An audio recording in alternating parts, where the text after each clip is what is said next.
This is how you get a sketch onto a canvas and then outline it with Posca paint pens. Welcome to my video. First thing I do is I take a picture of the sketch with my phone. I upload it to Google Photos so I can download it on my computer and open it with Photoshop. And then I open it in Photoshop and I crop it. And I be sure to crop it to the same ratio that my canvas is. So that when I'm projecting it onto the canvas, it matches. Okay, so I get my crop in there. Okay, once it's cropped, I put it on this old hard drive we have. And then I bring the hard drive downstairs and I plug it into this old Epson projector we have.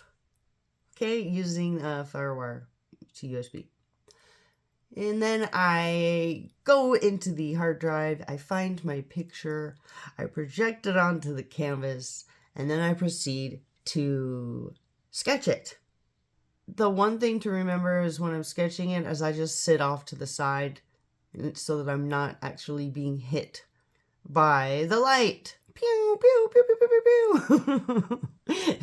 And then I take my mechanical pencil, the cheapest ones I could find, and I just do the outline of the entire painting or drawing or whatever you want to call it.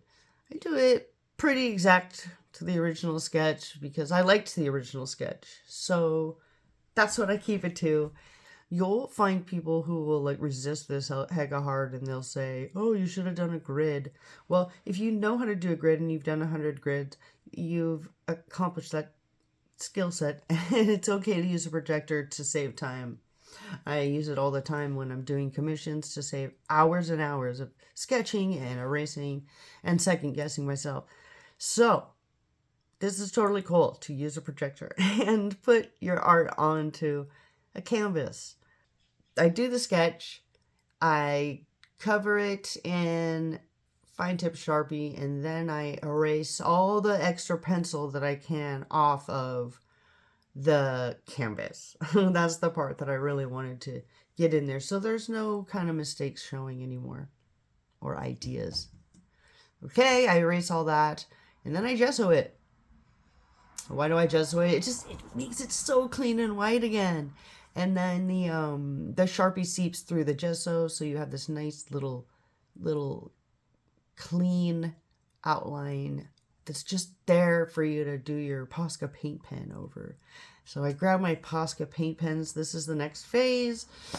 And this looks like kind of like a medium bullet tip, black. And all I'm doing is, again, tracing the sketch onto this canvas. And I'm being real careful of getting my my lines clean. And so I'm outlining it with a thin pen because I have this theory that if you take a thin pen and do it twice to make the thick mark, it looks way cooler than if you use a thick pen and everything is exactly uniform. Then you can kind of make things go in and out. It's a cool thing. So stick with those thin pens and just double and triple it up and see what happens. That's my style of how to do this. Eventually I get to where I have covered the entire thing in Posca paint pen. I'm going around and I'm just rounding some edges. That's what I like to do. Clean it up. Okay, so I hope this made sense. This is like the easy way of getting a little tiny sketch, putting it on a projector, getting it on a larger canvas, and then using Posca paint pens and gesso and a couple other things to make it super clean and awesome and graphic. All right, so thank you for watching and subscribing, and ask questions in the comments. Let me know if I missed anything. I appreciate it so much. Okay, peace.